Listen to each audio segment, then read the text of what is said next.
Сәлеметсіңдер ме балалар? Бүгін біздің каналымызда қазақ тілі 2 сыныптың 9 сабағы. Сабақтың тақырыбы и қысқа и әріптерінің жазылуы.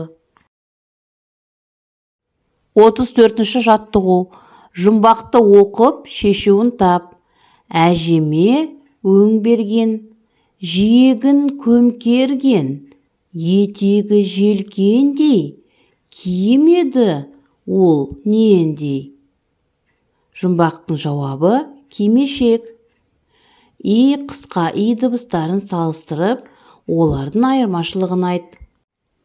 И әрпі дауысты дыбыс, о созылып айтылады. И әрпі сөз басында немесе дауыссыздан кейін жазылады.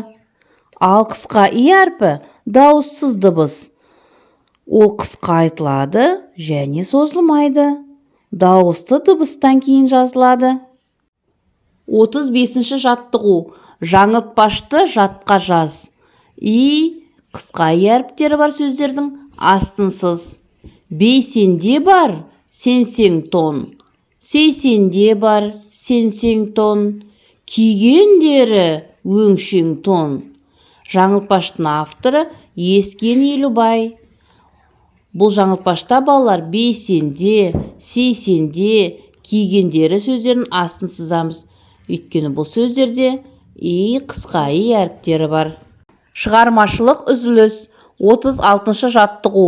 Айжанның әшекей бұйымдар салатын қобдишасына идан басталатын сөздер түсіп кетіпті. Соларды табуға көмектесейік.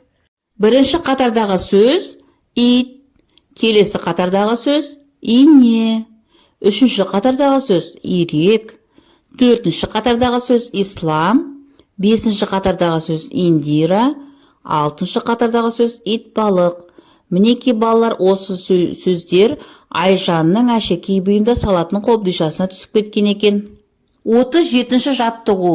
И, әріптері бар сөздерді қатыстырып, жағдаяттан шығып көр.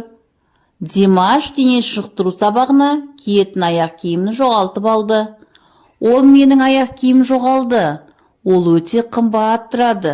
Оны әке-шешем туған күніме сыйлаған болатын.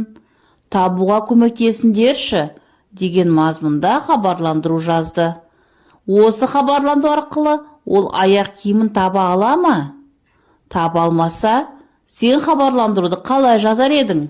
Хабарландыру. Мен, Алтаев Азамат, кеше қара түсті, оң жақ жиегінде ақ жолағы бар аяқ киім жоғалтып алдым. Аяқ киімнің өлшемі 35. Көрген білгендер болса, тәрбие бөліміне хабарласыңыздар.